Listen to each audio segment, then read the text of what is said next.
రవి. ఈ రోజు అయితే నేను మీకోసం ఇమ్యూనిటీ బూస్టింగ్ డ్రింక్ ఒకటి చేసి చూపించబోతున్నాను.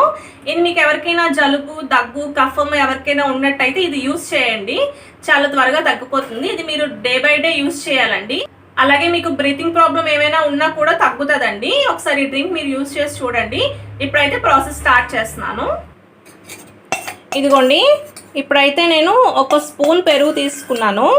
ఒక గ్లాస్ వాటర్కి ఒక స్పూన్ పెరుగు తీసుకుంటే సరిపోతుందండి. ఇప్పుడు నేను ఫస్ట్ కొంచెం వాటర్ యాడ్ చేస్తున్నాను. కొంచెం వాటర్ యాడ్ చేసి ఇది కొంచెం బీట్ చేసుకోవాలండి.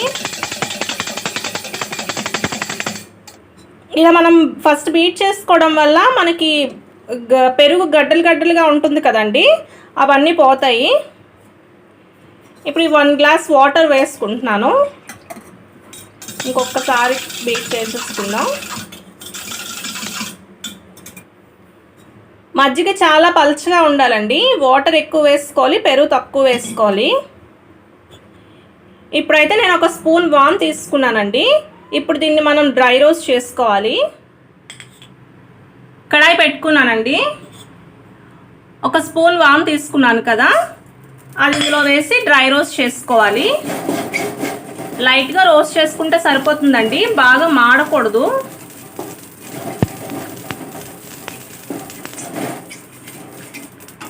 రోస్ట్ అయిపోయండి. ఇప్పుడు నేను తీసేసుకుంటున్నాను. వామ్ ఇలా వేగాలండి, లైట్గా వేగితే సరిపోతుంది, మరీ మాడిపోకూడదు. ఇప్పుడు ఇందులో వేసుకున్నాను కదా, నేను ఇందులో పౌడర్ చేసేసుకుంటున్నాను. ఇలాగా మీరు మిక్సీలో అయినా వేసుకోవచ్చు, కానీ ఇది కొంచెం కదా, అందుకే ఇలా అల్లం వెల్లుల్లి దంచుకున్న దాంట్లో ఇలా నూరేసుకుంటున్నానండి. బాగా పౌడర్ చేసుకోవాలి దీన్ని. మనం రోస్ట్ చేసాం కాబట్టి ఈజీగానే పౌడర్ అయిపోతుందండి. ఇదిగోండి, ఇలా పౌడర్ చేసుకున్నాను. ఇప్పుడు ఈ మజ్జిగలో వేసేసుకుంటున్నానండి. ఒక గ్లాస్ మజ్జిగకి ఒక స్పూన్ వామ్ అయితే సరిపోతుందండి. అలాగే కొంచెం సాల్ట్ కూడా వేసుకుంటున్నాను. దీన్ని బాగా కలిపేసుకోవాలండి. ఇదిగోండి, ఇమ్యూనిటీ బూస్టింగ్ డ్రింక్ రెడీ అయిపోయిందండి. చూసారు కదండి ఇమ్యూనిటీ బూస్టింగ్ డ్రింక్ ఎలా తయారు చేసుకోవాలో. మీకు వామ్ చాలా విధాలుగా యూజ్ అవుతుంది. మీకు ఎవరికైనా జలుబు, దగ్గు, కఫం ఏమైనా చేసుంటే వామ్ ఖచ్చితంగా వాడండి, చాలా త్వరగా తగ్గిపోతుంది. ఈ డ్రింక్ మీరు రోజు తీసుకోకూడదండి, day by day alternate days తీసుకుంటే సరిపోతుంది.